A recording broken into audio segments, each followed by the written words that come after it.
Once upon a time, in a faraway land, a young prince lived in a shining castle. Although he had everything his heart desired, the prince was spoiled, selfish, and unkind. But then one winter's night, an old beggar woman came to the castle and offered him a single rose in return for shelter from the bitter cold. Repulsed by her haggard appearance, the prince sneered at the gift and turned the old woman away. But she warned him not to be deceived by appearances, for beauty is found within. And when he dismissed her again, the old woman's ugliness melted away to reveal a beautiful enchantress. The prince tried to apologize, but it was too late, for she had seen that there was no love in his heart, and as punishment, she transformed him into a hideous beast and placed a powerful spell on the castle and all who lived there. Ashamed of his monstrous form, the beast concealed himself inside his castle with a magic mirror as his only window to the outside world. The rose she had offered was truly an enchanted rose, which would bloom until his 21st year. If he could learn to love another and earn her love in return, by the time the last petal fell, then the spell would be broken. If not, he would be doomed to remain a beast for all time. As the years passed, he fell into despair and lost all hope, for who could ever learn to love a beast?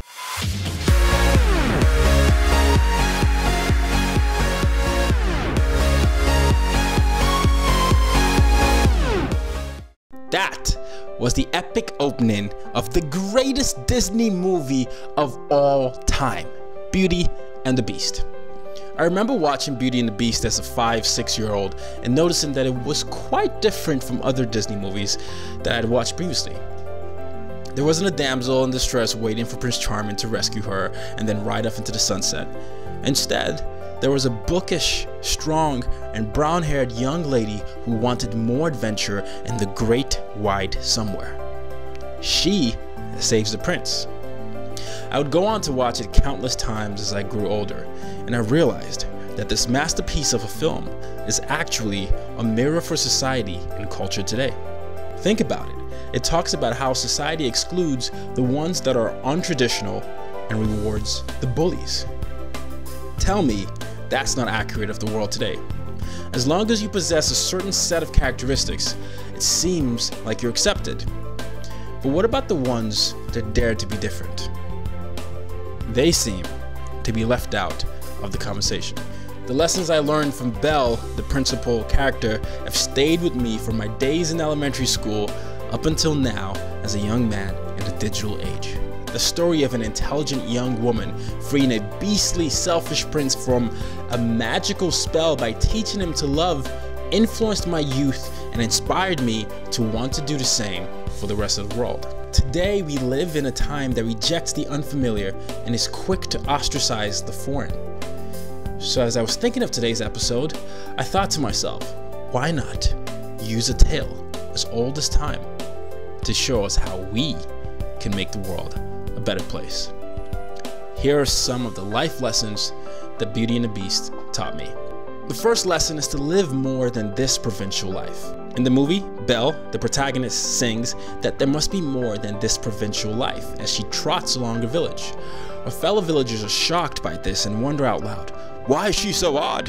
Why does she dare to dream? And I relate to this. See, I was always the eccentric one, the minority everywhere I went, the kid with a different accent, the guy who loved romantic movies as much as he loved sports. I was supposed to be a doctor, a lawyer, or an engineer, but I ended up being a storyteller, consultant, and an entrepreneur. Now try explaining that to a Nigerian family. Not pretty, not pretty. What kind of job is that? Is that what I sent you to America for? Eh? Not pretty, I tell you. But for as long as I can remember, I was just never okay with liking one thing or what society and history told me that I could be. And this brought about its share of conflict.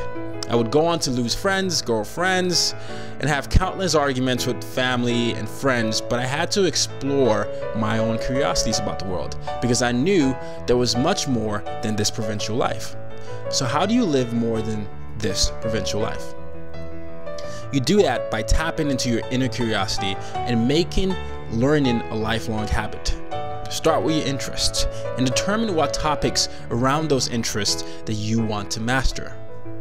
After you do this, start creating goals. Measurable goals like, I'll read or watch videos around this interest for 20 minutes a day. I'll travel to 4 cities this year that are significant to my interest. I'll speak at 1 organization a month in communities that represent my interest. Once you've created these goals, form groups around these interests and then use digital media to supplement your learning. There are so many online courses, podcasts, membership groups, and curated social media platforms. You just have to commit to action and exploration. Explore your curiosity, never stop learning because it builds empathy, acceptance, and tolerance. The more you're exposed to new environments, the less you hate what you don't understand. The less you understand, the more you fear. The more afraid you are, the more dangerous you become. I'll say that again. The more you're exposed to new environments, the less you hate what you don't understand. The less you understand, the more you fear. And the more afraid that you are, the more dangerous that you become. This leads me to the second thing that I learned from Beauty and the Beast, and that is to never judge a book by its cover. That's a very popular saying, but it's so rarely practiced. In the movie, when Belle meets the Beast, she's intimidated and scared. Furthermore, he didn't help matters because he was simply arrogant, he was angry, he was rude. "What are you doing here?" he yelled in his beastly voice. Not very welcoming. However, once Belle takes the time to get to know him, it's clear that his rough exterior is just a facade. He's really a kind and gentle person. He just needed someone to give him a chance to show it. How many of us today confront our so-called beasts and give them a chance to show us who they are today? Many of us live a self-fulfilling prophecy of stereotypes. We're so quick to assign the negative stereotypes to people that are different from us. Oh look, another bombing. So that must mean that all Muslims are terrorists. Oh look, it's another fight on WorldStar. That must mean that all black people are naturally violent. Oh look, that woman is crying on TV. So naturally, that must mean that women can't control their emotions. Right? Right? Wrong. Stereotypes are the laziest ways to understand culture because they make assumptions about who we are and what we are without actually knowing who we are and what we are. Instead of seeing the best in people, many of us assume the worst. Seeing the best in people is never a mistake because your belief in others is sometimes capable of bringing out their most beautiful qualities. Appearance isn't everything. The Beast might have looked like a beast on the outside, but on the inside, it was just as lost, afraid, and confused as the next person. Deep down inside, everyone has something good to offer. Belle's gentleness drew out this kinder side. Do the same for your neighbors around you. The last lesson I learned from Beauty and the Beast is be true to who you are. This idea of overcoming yourself is so important. And when I watched Belle defend herself against the villagers, against Gaston, the villain, and against the Beast, I couldn't help but see how that applied to my life. Whether it was getting turned down 85 times from employers as I was graduating from college, or getting fired twice before my 28th birthday, or having a near-death experience when I was 22, I had to believe that I was not a failure. I had to realize that these failures were only training me to become the best version of myself. Many times, we are our own worst enemies, and we keep ourselves from following our dreams. We are in the way of our own happiness. We are afraid to step out and be afraid because no one else around us is doing what we want to do. But I'm here today to tell you to overcome yourself, because if you can overcome your insecurities and flaws, you can overcome anything. Belle managed to maintain a sense of identity despite being held captive in Beast's castle.